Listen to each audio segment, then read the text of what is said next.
Have you ever paused for a moment in the middle of a silent night and wondered what really happens when life ends? Not in fear, not in panic, but with quiet curiosity. One day your heart will beat for the very last time. Your breath will stop, your eyes will close, and everything you know, every sound, every face, every dream will fade into something else. But what is that something? Is it just darkness? Or is it a doorway? For centuries, humans have looked up at the stars and down into the earth, asking the same question. Where do we go when we die? Science says the brain shuts down. Religion says the soul moves on. And then there are stories, strange, powerful stories, of people who died and came back, who saw things beyond explanation, who felt peace beyond words. Some say they saw light. Others say they met someone. Some came back with love. Others came back with fear. But all of them came back changed. We live like we'll never die. We rush through life, chasing things that don't last. But when we stop and face death, not as a monster, but as a mirror, we begin to see something amazing. Death doesn't just end life. Sometimes it teaches us how to live it better. Maybe the real question isn't what happens when you die, but what are you doing while you're alive? In this video, we're not here to give you answers carved in stone. We're here to explore, to feel, to reflect. We'll walk through true stories of final moments, peek into ancient beliefs, and uncover the quiet wisdom that death whispers into every heart. Because when you understand death, you begin to understand life. So take a deep breath, open your heart, and let's begin a journey not into fear, but into truth. Step 1. The final breath. What happens to the body when you die? Death. It's the one experience we all have in common, yet no one truly lives to describe it. We don't like thinking about it, let alone talking about it.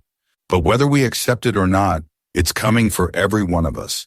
And before we explore the unknown, like near-death experiences, spirituality, or the soul, let's begin with what we do know. Let's start with the body.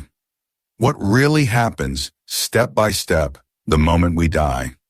Imagine you're lying in a hospital bed, or maybe in your own room, surrounded by loved ones. The breath you just took might be your last. It's hard to say exactly when the moment of death occurs, but medically it begins with what's called clinical death. This is when your heart stops beating, and as a result, blood flow to the brain halts. Without oxygen, the brain begins to shut down. You're not breathing, your pulse is gone, and for the outside world, you appear dead. But here's where it gets interesting. Even after clinical death, your body doesn't shut off like a switch. It's more like a fading light bulb. Your brain cells don't die instantly. In fact, studies have shown that brain activity may continue for several minutes, sometimes up to 10 minutes or more, after the heart stops. Some researchers have even recorded a final electrical burst, like a spark of energy, as if the brain is releasing its last message into the universe. During this time, the body is still, but inside it's quietly saying goodbye. The lungs, without fresh air, begin to collapse. Oxygen levels plummet. Carbon dioxide builds up. Organs begin to fail one by one. The skin becomes pale as blood circulation stops. Muscles relax. That's why people often release bodily fluids at the time of death. It's not unpleasant, it's just nature taking back control. Then comes something called agonal breathing, a term that sounds dramatic but is very common in dying people. These are those strange, gasping breaths, deep, slow, irregular. To a loved one, they may sound scary, but they're not signs of suffering. They're just the body's final attempts to breathe, often happening even when consciousness is already gone. Now let's talk about brain death, which follows clinical death.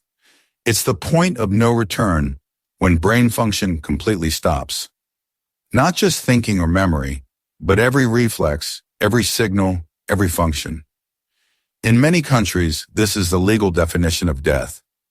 Yet, even after brain death, the body doesn't instantly rot. If someone is hooked to life support, their organs can still function for a while. That's why organ donation is possible. Doctors can keep the body oxygenated artificially for transplant purposes.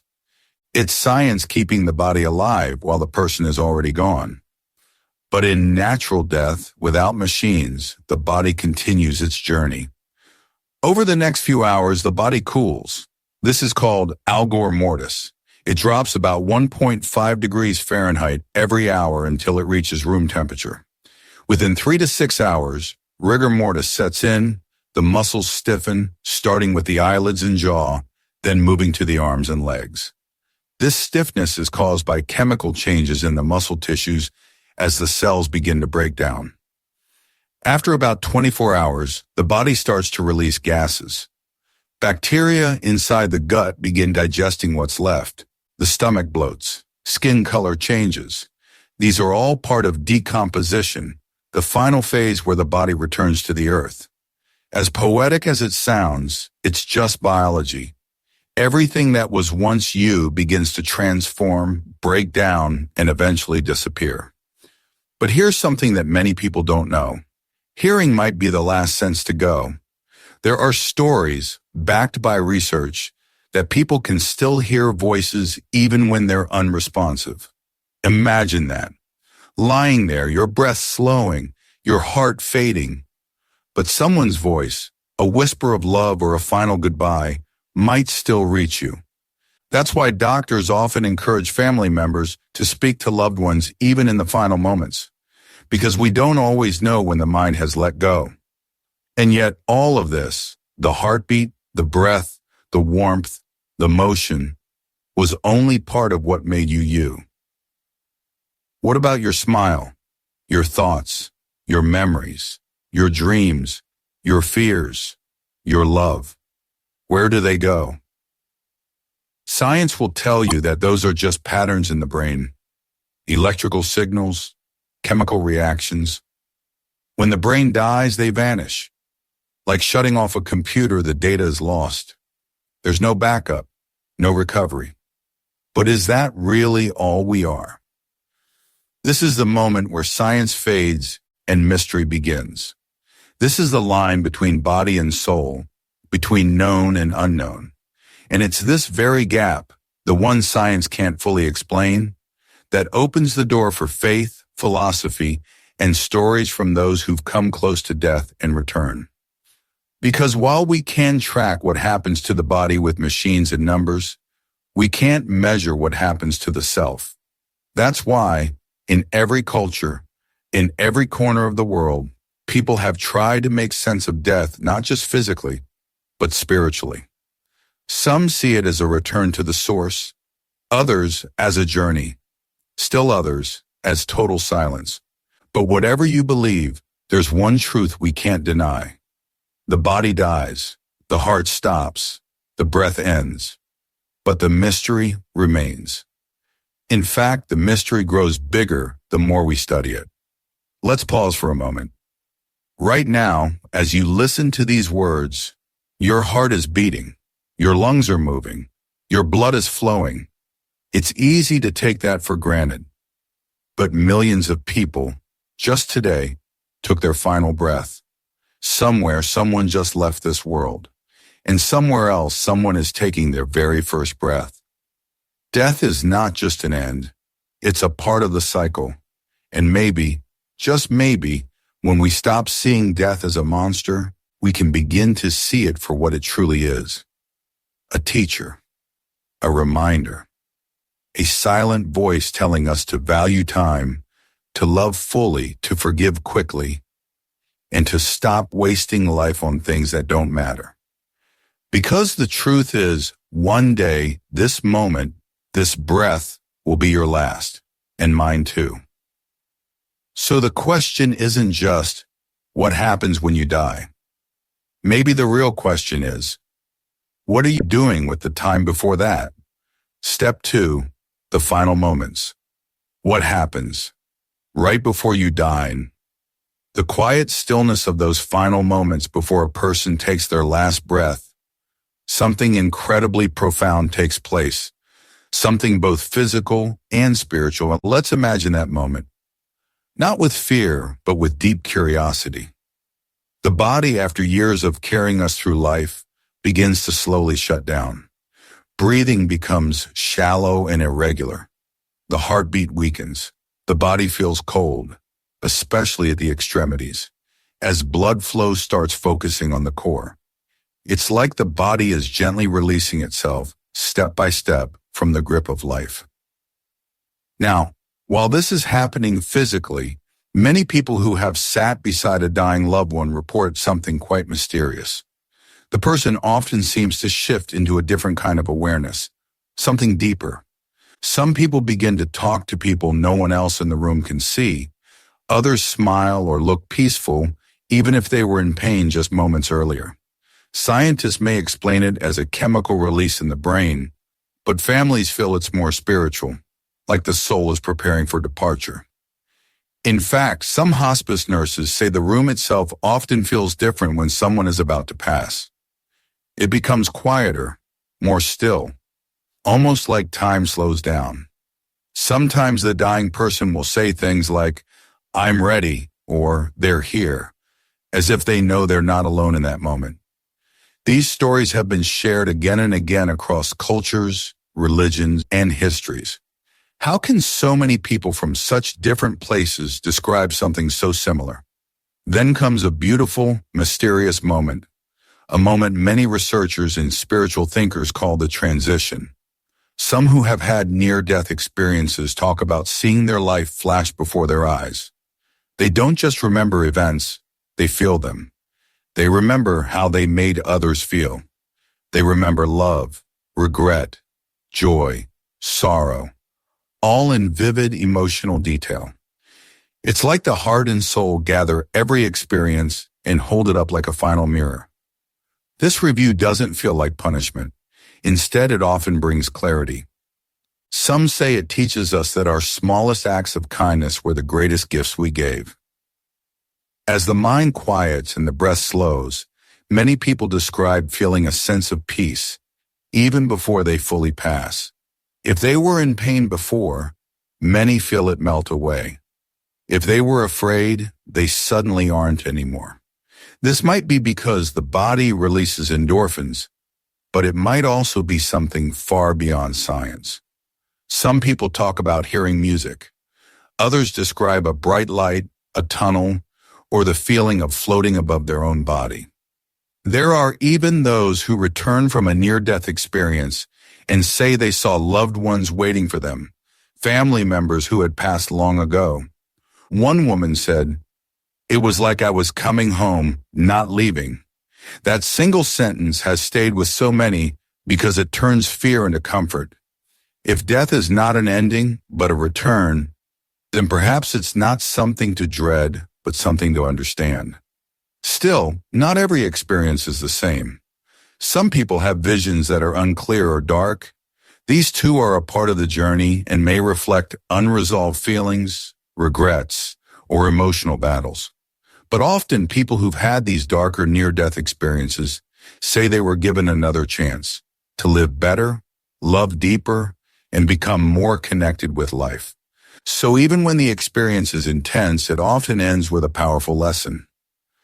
During this whole time, loved ones in the room are holding hands, whispering words of comfort, praying silently, or simply sitting in the silence. Sometimes even pets behave differently, sensing something we humans can't fully grasp. In fact, stories of cats or dogs staying close to a person right before they pass have filled books and documentaries.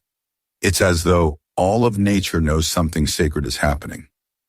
As the final breath is taken, there's often a moment of deep stillness. And then, it's done. But is it really done? For many, this is just the beginning of something new. The body stops working, but something about the person, their presence, their energy, their memory, doesn't just disappear. Those left behind often say, "I still feel them." They dream about them. They hear their voice in times of need. They sense them nearby. Is this imagination, or is it another layer of what we call reality? Some cultures believe the soul stays near the body for a short time before moving on. Others say the spirit travels instantly to another realm. Science doesn't have all the answers, but stories from around the world point to one simple truth, that death is not just an end, but a shift into another form of existence. So in these final moments, what really happens? Perhaps the body rests, but the soul awakens. Maybe our physical eyes close, but our inner vision opens. Maybe we leave this world, not in fear or silence, but in a moment filled with light, love, and the invisible touch of everything we've ever been. And maybe, just maybe, someone on the other side is waiting with open arms, not to take us away, but to bring us home. Step 3, the scientific journey. What happens to the body and brain? After death, when someone dies, it's not just a spiritual or emotional event. It's also a deeply physical and biological process. In this step, we're going to take a closer look at what science says happens to the human body and brain after death. Don't worry, we'll keep it respectful, simple, and meaningful, so that anyone from a curious teenager to a thoughtful adult can understand this mysterious stage of life. The moment a person dies that very instant is when the heart stops beating. This is known as clinical death. When the heart stops, blood flow to the brain halts too. Without oxygen-rich blood, the brain quickly starts shutting down. But did you know that even though the heart has stopped, the brain doesn't die instantly? In fact, in some cases, scientists have observed tiny brain activities for several minutes after the heart has stopped. It's like the final flickers of a candle that's just been blown out. Within 20 to 30 seconds of the heart stopping, the brain's electrical activity starts fading. Consciousness fades away fast, but deeper brain functions might take a little longer. Some researchers believe this might explain those who've had near-death experiences, that sense of seeing a tunnel, bright light, or hearing voices, even after being clinically declared dead for a short period. It's possible that as the brain shuts down, it releases a flood of endorphins and chemicals that affect how we perceive that final moment. After the brain activity stops completely, the body begins to go through a natural process called decomposition. But before that, there are a few steps. First comes algor mortis, or the cooling of the body. The body starts losing heat gradually. Depending on the surroundings, this can take hours. Then comes rigor mortis, a Latin term meaning stiffness of death. Within a few hours of death, the body's muscles begin to stiffen. This happens because the cells are no longer receiving energy from the body, and the muscle fibers lock into place. Rigor mortis begins in the smaller muscles, like those in the face, and then spreads to the larger muscle groups. After about 24 to 48 hours, the stiffness starts to fade again as the body continues to break down. Then comes liver mortis, which is the settling of blood. Since the heart is no longer circulating it, gravity pulls blood to the lowest parts of the body, causing purplish discoloration of the skin. The next major stage is decomposition. Enzymes in our own cells begin to break down tissues. This is followed by bacteria doing their job, the same bacteria that helped us digest food when we were alive. Now start digesting us. It's a little strange to think about, but this is nature's beautiful way of returning us to the earth. Interestingly, everything from temperature, humidity, the environment, and whether someone is buried, cremated, or preserved can affect how this process unfolds. In some cultures, like in Tibet, bodies are offered to nature and wildlife in a sacred ritual known as a sky burial. In others, they're carefully embalmed to slow down the process, allowing families to grieve and say goodbye. Now let's talk about the brain again, the one organ we associate with who we are, our memories, our personality, our soul. Even though the brain stops working shortly after the heart does, Science has been trying to understand what happens to consciousness. Where does it go? Is it stored somewhere, or does it simply fade like a dream? Some scientists argue that consciousness is purely a product of the brain. So when the brain shuts down, consciousness does too, like a computer being powered off. Others believe there's more to it, pointing to near-death experiences, shared death experiences, and spiritual accounts across cultures that suggest something continues beyond. For example, in a famous 2018 study conducted in Europe, doctors found that some patients who were declared clinically dead for a short while could recall events in the room like what the doctors were saying or what was happening around them even though their brains were supposedly not functioning. How could they know that unless some form of awareness continued? These are the kinds of questions that modern science is still trying to figure out. There's also a strange phenomenon known as terminal lucidity, where people with severe brain damage, Alzheimer's, or other mental disorders suddenly become alert and clear-headed just hours before death. They recognize loved ones, speak clearly, and even smile only to pass away shortly after. It's mysterious, moving, and still unexplained by science. Another curious finding is from quantum physics, where some scientists believe that consciousness might not be completely dependent on the body. The quantum mind theory suggests that consciousness could be something more fundamental like gravity or time. Though these ideas are still theories and debated widely, they open the door to the possibility that death might not be the end of awareness. Now let's reflect on why understanding these physical processes is important. First, it helps take some fear out of death.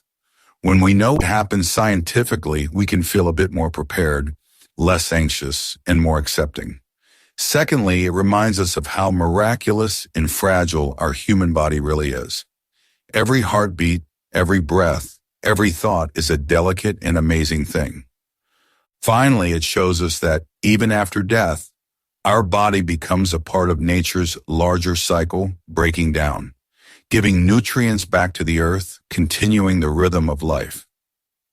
Whether you believe in a soul or not, the science of death shows us that it's not a scary, sudden shutdown. It's a step-by-step transition, a quiet winding down, a return to nature, maybe even a doorway to something greater. So as we move to the next step, let's carry with us this idea death is not just an end, but a transformation. It's the body's way of saying, my work here is done, while perhaps the spirit or soul, if it exists, begins something new. And even if you don't believe in the afterlife, there's comfort in knowing that your body will continue to serve a purpose in ways that support new life, growth, and balance in the natural world. Step 4. What religion and cultures teach about death is something all human beings experience. Yet almost every religion and culture has its own explanation of what happens next. From grand visions of paradise to the idea of returning in a new life, our spiritual beliefs shape how we think about dying. In this step, let's take a calm, respectful walk through some of the major teachings around the world on what happens after death. Let's begin with Christianity. In most Christian beliefs, life doesn't end with death, it transforms. Christians believe that after death, a person's soul faces judgment. Based on their faith and actions in life, they either go to heaven, a place of eternal peace and joy with God, or hell, a place of punishment and separation from God. Some traditions include a temporary place called purgatory, where souls are purified before entering heaven. The core idea? Death is not the end but a door to eternal life. Now let's explore Islam. Muslims also believe in a day of judgment. But before that, after death, the soul enters the grave and begins a new journey. Angels come to question the soul, and based on the answers, the grave becomes either a garden from paradise or a pit of fire. On the day of Qiyamah, resurrection, everyone will rise again, and all deeds, big or small, will be accounted for. The righteous will enter Jannah, paradise, filled with peace and blessings. The wrongdoers will face Jahannam, hell, unless God chooses to forgive. This belief gives deep meaning to moral living and accountability. Now we move to Hinduism, a faith rich in symbolic meaning. In Hindu belief, death is not the end but part of an eternal cycle called samsara, birth, death, and rebirth. Your actions or karma decide your next birth. If you live a righteous life, you may be born into a better life. If you don't, you might face difficulties in the next. But the ultimate goal is moksha, a state of liberation from this cycle, where the soul unites with the divine and finds true peace. Buddhism shares similar ideas but with unique depth. It teaches that after death, a person can be reborn in one of several realms depending on their karma. Life is filled with suffering due to desires, and the way out is by following the Eightfold Path and reaching nirvana, a state beyond pain, beyond desire, beyond rebirth. Death is not to be feared but understood as part of a bigger spiritual journey. Let's not forget ancient Egypt. Egyptians believed strongly in an afterlife. They carefully preserved bodies through mummification, believing the soul would need it. The soul would journey through the underworld, face judgment before the god Osiris, and if deemed pure, would live eternally in a peaceful land. Their elaborate tombs and rituals show how much they honored death as a gateway, not a goodbye. Tibetan Buddhism introduces the concept of the bardo, a state between death and rebirth, where the soul experiences visions and tests. If one is spiritually prepared, they can reach enlightenment in this very state. If not, the journey continues through rebirth. What does all this tell us? It tells us that across the world, no matter where you're born, what language you speak, or what tradition you follow, people have always looked beyond death. We all carry a deep spiritual hunger to understand what lies beyond the veil. Some see it as reunion with God, some as a chance to begin again, some as a test, and some as a release. And even for those who aren't religious, the question doesn't disappear. Many people today say they don't believe in an afterlife, yet deep down they often wonder, where do we go? What's next? This curiosity, this yearning, is universal. It connects us as one human family. In the end, no belief is just a theory. It's a lens through which people live their lives. Some fear death, some welcome it, some prepare for it, and some deny it. But almost everyone seeks peace in the face of it. So whether you believe in heaven, rebirth, judgment, or simply in living a good life, know this: your beliefs shape your courage, your kindness, and your legacy. And when death comes, those are the lights that guide you forward. Step 5. Final moments. The stories death leaves behind. When we think of death, we often picture darkness, endings, or silence. But sometimes in those very final moments, life becomes more vivid, more honest, and more real than ever before. In this step, let's explore powerful stories from the last breaths of famous people and ordinary individuals that reveal what death teaches us. Let's begin with Steve Jobs, the brilliant mind behind Apple. Just before he died, his family said his final words were, "Oh, wow. Oh, wow. Oh, wow." What did he see? We don't know, but many believe he was witnessing something deeply moving, perhaps beauty, peace, or clarity. Take Socrates, the ancient Greek philosopher. When sentenced to death by poison, he accepted his fate calmly. His final moments were filled with questions and dialogue. True to his life's mission, his final words, "Crito, we owe a cock to Asclepius. Pay the debt and don't forget." He was thanking the god of healing, suggesting death to him was a kind of cure. Sir Isaac Newton, before passing away, said, "I do not know what I may appear to the world, but to myself I seem to have been only like a boy playing on the seashore, finding a smoother pebble or a prettier shell." Imagine that, a genius who changed the world, reflecting on life with humility and wonder. But it's not just the famous whose deaths speak deeply. Many ordinary people have said extraordinary things before leaving this world. A hospice nurse once shared the words of an elderly man. He looked at his wife and whispered, "I thought I understood love, but now I really feel it." As death approached, he finally felt love at its fullest. Another woman in her final hours said, "Tell my children I'm not afraid. I just wish I had laughed more." Short, simple, but packed with truth. There's a common pattern in many deathbed confessions. People don't talk about money, fame, or success.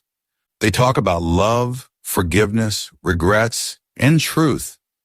The things they wish they had done, or the things they're grateful for. One of the most common phrases heard by hospice workers is, "I wish I had lived true to myself, not what others expected of me." It's in these moments that masks fall away, pride disappears, ego melts, and the heart speaks. Even science supports this. Studies show that people facing death often become more honest, more open, more reflective.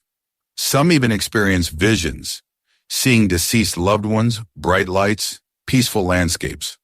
Are these hallucinations or glimpses of something beyond? And no one truly knows. But they offer comfort and often shift the way people view life itself. We also see this in letters written before death, soldiers writing home, mothers leaving messages for their children.